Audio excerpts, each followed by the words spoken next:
বন্ধুগণ, আপনারা দেখতেই পাচ্ছেন এখানে একটা রান্নার পদ রাখা আছে। এই পদটার নাম হলো বাঙাল বাড়ির আমিষ শুক্তো।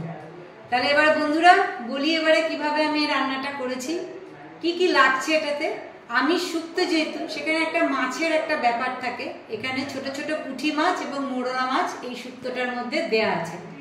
আর এমনি জেনারেলি যা সবজি শুক্তোতে দিতে হয় সবই এর মধ্যে আছে, শুধু নেই হচ্ছে সজনে ডাঁটা আর বড়ি। যেহেতু এটার মধ্যে মাছ দেওয়া আছে সেই জন্য সজনে ডাঁটা আর বড়ি আমি দিইনি। তাহলে এবারে বন্ধুরা চলে যায় মূল পর্বে, আমি কিভাবে রান্না করলাম।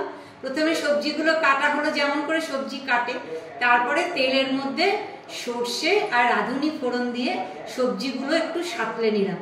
সাঁতলানোর পর একটু বেশি করে জল দিয়ে সেদ্ধ করলাম। বেশি করে জল দিলাম কেন, যাতে শুক্তোর ঝোলের মধ্যে আপনি সব তরকারি রসের স্বাদটা পান। তারপর সেদ্ধ হয়ে গেলে ওটা আলাদা বাটিতে ঢেলে নিলাম। তারপর কড়াই বসালাম, কড়াইতে আবার তেল দিলাম। এবার তেলের মধ্যে কি ফোড়ন দিলাম, চন্দনী আর আদা বাটা। ফোড়নটা দিয়ে একটু ভেজে নিলাম। কতক্ষণ ভাজবো বন্ধুরা, আদার কাঁচা গন্ধটা চলে গেল মানেই ভাজা হয়ে গেল। তারপর আমি ওই শুক্তোর ওই সবজিগুলো এর মধ্যে ঢেলে দিলাম।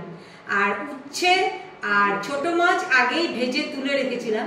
এবারে ওই সবজিটা দিয়ে খানিকক্ষণ রান্নার পরে এর মধ্যে আমি উচ্ছে ভাজাটা আর মাছ ভাজাটা দিয়ে দিলাম।